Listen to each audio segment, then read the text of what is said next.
마이클 페럴먼의 무엇이 우리를 무능하게 만드는가?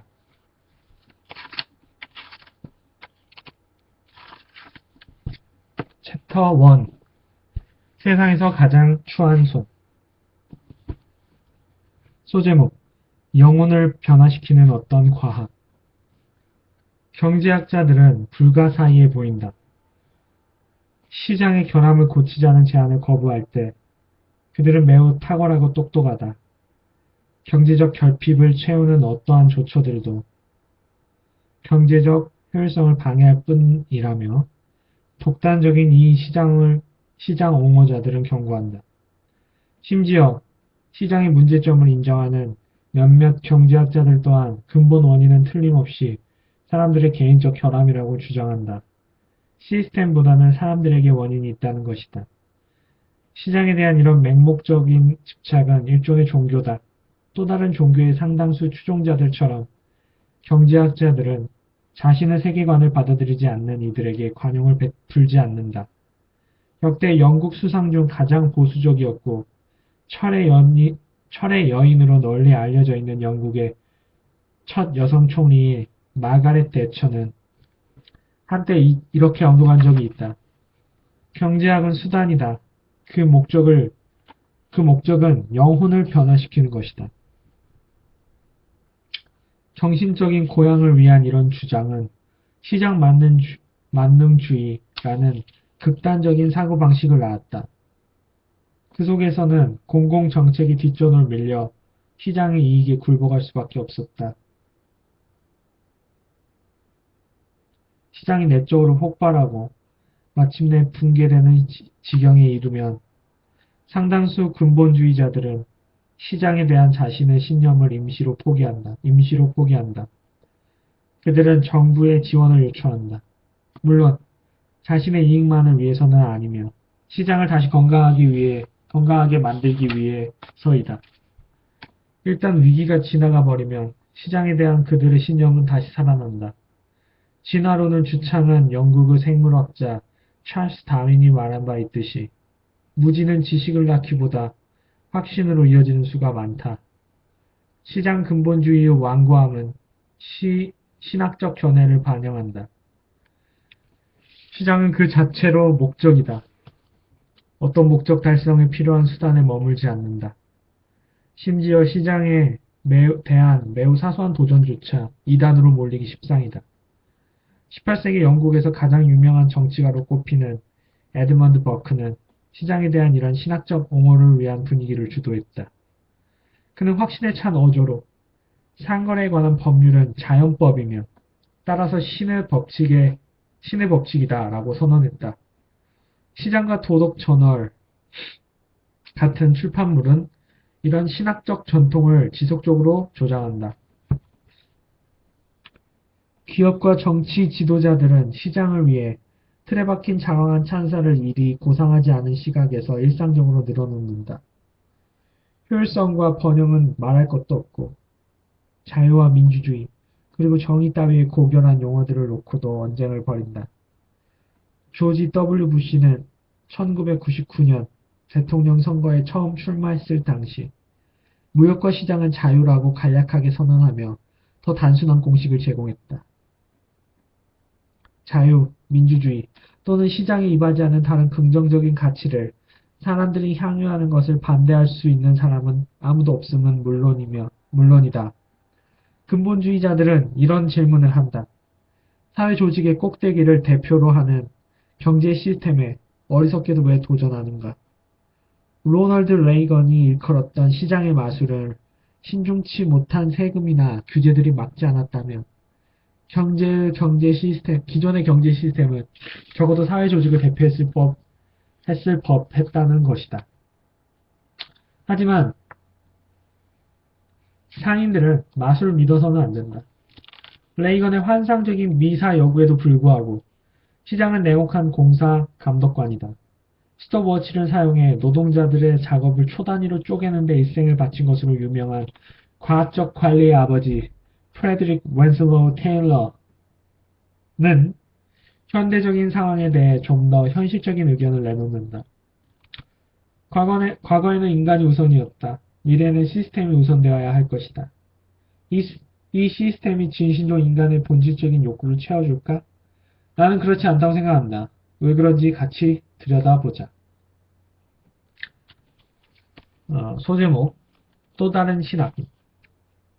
또 다른 신학, 옛 그리스 신화를 떠올려보자. 다마스테스라는 노상 강도가 아티카 역에 있는 엘리우시스 주변 거주민들을 공포에 떨게 했다. 사람들은 그를 프로크루스테스 또는 잡아 늘리는 자라고 불렀다. 그는 방심하다가 자신의 소나기에 떨어진 여행객들로 하여금 강제로 강철 침대에서 밤을 새우도록 했다. 그는 손님들을 가학적으로 죽였다. 키 작은 사람은 침대 크기에 맞게 잡아 늘리고 키 작은 사람은 그 침대 길이에 맞도록 팔다리를 잘랐다. 그의 정신병적 가학증은 주변 마을을 황폐하게 만들었다. 프로크루스테스의 공포 지배를 끝장낸 것은 아테네 왕으로 등극하게 되는 영웅 테세우스였다. 프로크루스테스는 자신이 저질렀던 일 그대로 자신이 당했다. 신학적 표현이 경제학 책에서는 잘 맞지 않는 것처럼 보여질 수도 있다. 하지만 경제학적인 언어는 너무 심하게 비틀어져 그것을 낯선 맥락 속에서 재구성하는 게 오히려 더 적절한 듯하다. 현대 경제체제는 사람들에게 명령에 복종할 것을 요구한다. 시스템이 최우선이어야 한다라는 테일러의 표현은 결국 그런 뜻을 담고 있다.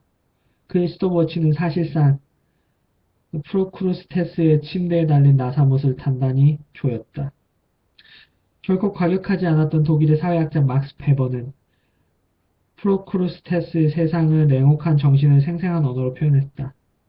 시장에서 이루어지는 관계 맺음은 인간 사회에서 가능한 실제적인 삶에서 가장 비인격적인 것이다. 이런 절대적인 비인격화는 모든 인간관계의 기본적인 형태의 정면으로 어긋난다. 오늘날 자본주의 경제 질서에 따른 세상은 무시무시한 괴물 같은 우주이다. 개인은 그 속에서 태어나고 사실상 그것을 위해 존재한다. 적어도 한 개인으로서 인간은 그저 주어진 불변의 단단한 그 껍질 속에서 살아갈 수밖에 없다. 그 질서는 경제활동의 규범인 시장에서 맺어지는 관계망에 사로잡힐 때까지 개인을 강요한다. 베버의 유명한 표현으로 강철 세장이 있다. 실제로는 덜 시적인 표현인 강철만큼이나 딱딱한 껍질을 썼는데 오역됐다. 당대의 온갖 미사여구는 이런 시장 강세를 보여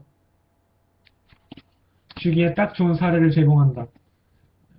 개혁이라는 단어는 시장에서 제대로 성과를 거두지 못하는 것을 막아주는 보호장치들을 제거하는 일과 동의어가 됐다. 사람들의 필요에 의해 시장을 맞추기보다는 사실상 사람들이 시장에 맞춰 살아야 한다. 프로크루스테스주의는 시장 규율을 받아들이도록 사람들을 압박할 목적의 실행체계이다. 보이지 않는 수갑의 실체. 프로크루스테스주의와 시장을 연관시키는 게 많은 독자들의 귀에 거슬릴 법하다. 하지만 그것은 실제로 수세기 동안 경제학에 숨어 있는 한 부분이었다. 사람들은 잠재적으로 위험한 열정이 이끌리기 때문에 시장이 이들의 충동을 해소할 수 있는 사회적으로 유익한 출구를 제공했다고 초창기 다수 경제학자들은 믿었다. 예를 들어 생애 첫 저서의 주제를 심리학으로 삼았던 애덤 스미스는 보이지 않는 손해에 관한 유명한 묘사를 이렇게 소개했다. 우리가 저녁 식사를 기대할 수 있는 것은 정육점이나 양조장의 주인 또는 제빵업자의 자비심 덕이 아니다. 그 사람들은 자신의 이기심 때문이다. 그 사람들 자신은 이기심 때문이다. 똑같은 맥락에서 존 메이너스 케인스는 이렇게 썼다. 자신의 은행장고를 바탕에 깔고서 그 돈의 힘으로 권세를 부리는 게 동료 시민들을 위해 폭군으로 군림하는 것보다는 분명히 낫다. 전자는 후자로 이어지는 수단에 지나지 않는다는 비난을 받기도 했지만 때로는 적어도 그게 하나의 대안이다.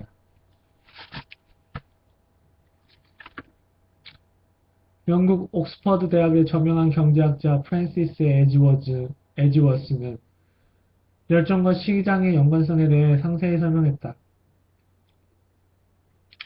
반사회적인 행동을 막는 대안에 관해 스미스나 케인스만큼 분명하진 않지만 그의 기본적인 메시지는 명확하다. 모든 경제 주체는 오로지 이기심에 따라 행동한다는 것. 그게 경제학의 제1원칙이다. 이 원칙대로 행동한 결과는 그 행위에 의해 영향을 받는 이들의 동의를 받았는가, 아니면 받지 않고 행동했는가에 따라 두 가지 측면으로 보일 수 있다.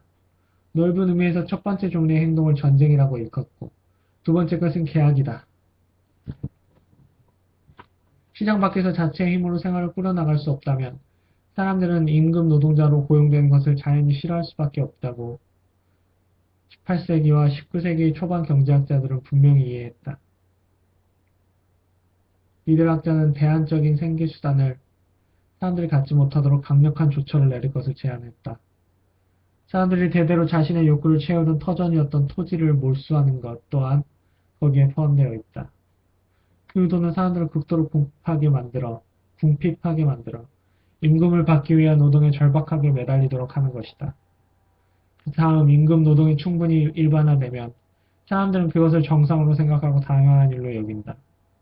노동자들이 일단 임금 노동에 길들여지면 경제학자들은 시장의 강압적인 측면을 무시하고 순수한 자율 시스템으로 여길 수 있다.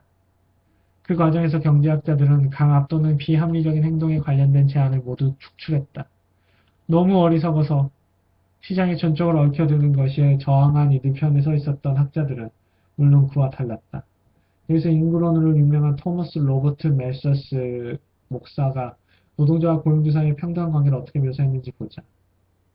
나를 위해 하루 동안 일하는 사람은 내게 충분한 의무를 다한다. 나 또한 마찬가지로 의무를 다한다.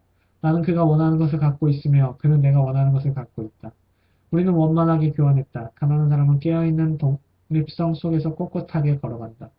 고용주의 마음은 힘을 가졌다는 의식에 사로잡히지 않는다. 그럼에도 멜서스는 냉혹한 조처를 권유하는 것을 마다하지 않았다. 노동자들이 너무나 궁핍해 그들의 놓여있는 원만한 협상안을 수용하는 것 말고는 다른 선택을 할 수 없도록 해야 한다는 것이었다. 사람들로 하여금 임금 노동을 당연한 것으로 여기는 지점까지 사회를 변화시키는 데 필요했던 잔인한 조처들은 막대한 해를 끼친 게 분명했다. 하지만 시장을 중심으로 한 삶을 사람들이 정상적인 것으로 일단 받아들이면 프로크루스테스의 침대는 시야에서 사라지기 시작한다. 시장에서 초래되는 부정적인 결과가 계속 이어지더라도 점점 더 알아차리기 어렵게 됐다. 심지어 그 시장 시스템으로부터 해를 입는 사람들조차도 대부분 그것을 자연스러운 것으로 곧바로 수용하게 됐다. 사람들이 마치 자발적으로 보이지 않는 수갑을 취한 것과 다를 바 없다. 이런 수갑과 뜻하지 않은 결과는 눈에 잘 띄지 않는다. 하지만 사람들에게 끼쳐진 피해는 결코 하찮은 게 아니다. 앞으로 우리가 살펴보게 되는 바, 자본주의에 뒤따른 소외와 불안, 그리고 무력감의 원인이 보이지 않는 채로 남아있는 한 분노가 곳곳에 퍼져 일상화된다. 프로크루스테스주의자들은 시스템을 더 강화해 이런 분노를 분산시키는 기법을 익혀왔다. 또 다른 종류의 피해가 한 가지 더 있다. 사람들에게 이윤을 더 쥐어짜려는 프로크루스테스의 구상은 전적으로 자기 기만적인 것으로 판명났다. 그것이 사회의 건강과 생동감을 위협했다. 이와 더불어 애초 의도했던 바로 그 경제 발전 또한 무의로 돌아가고 말았다.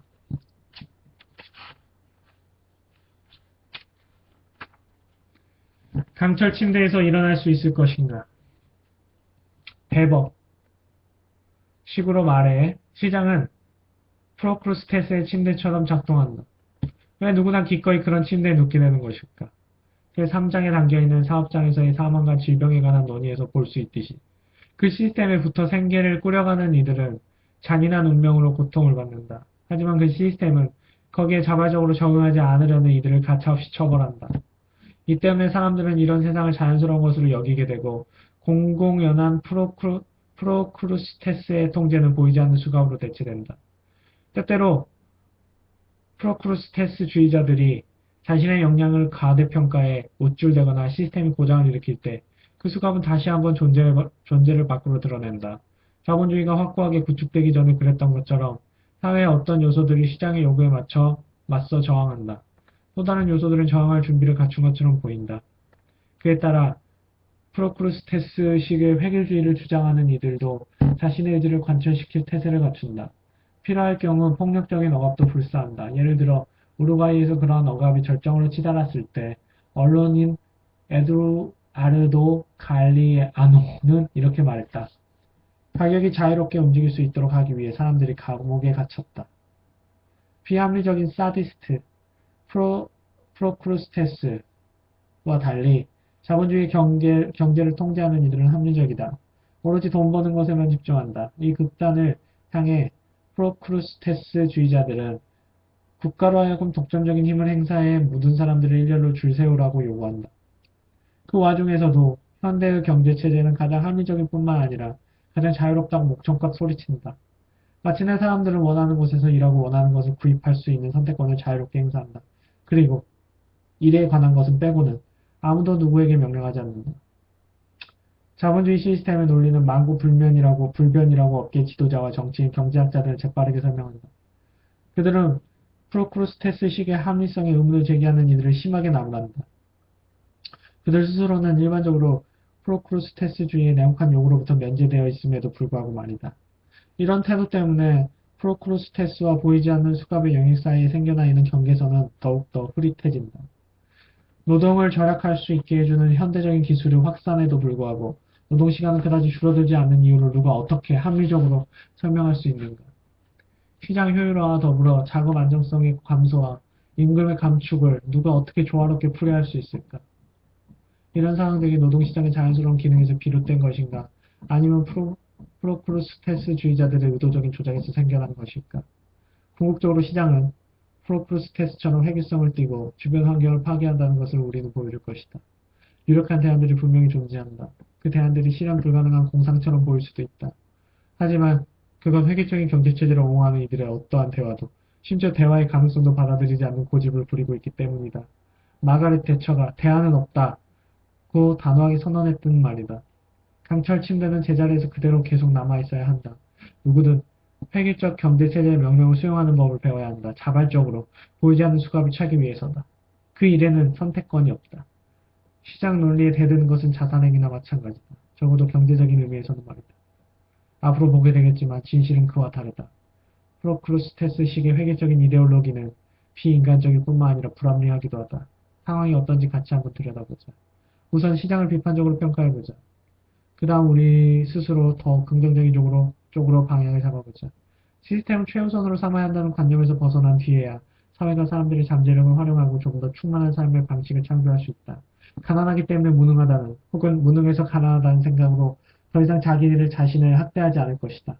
충분한 지성과 용기, 그리고 상상력과 더불어 우리는 품격 있는 경제체제를 구축할 수 있다. 그것은 반획일적인 경제체제이다. 그 속에서 생산 시스템은 마침내 가장 긴급한 사회적 요구를 충족시키는 쪽으로 맞춰질 것이다.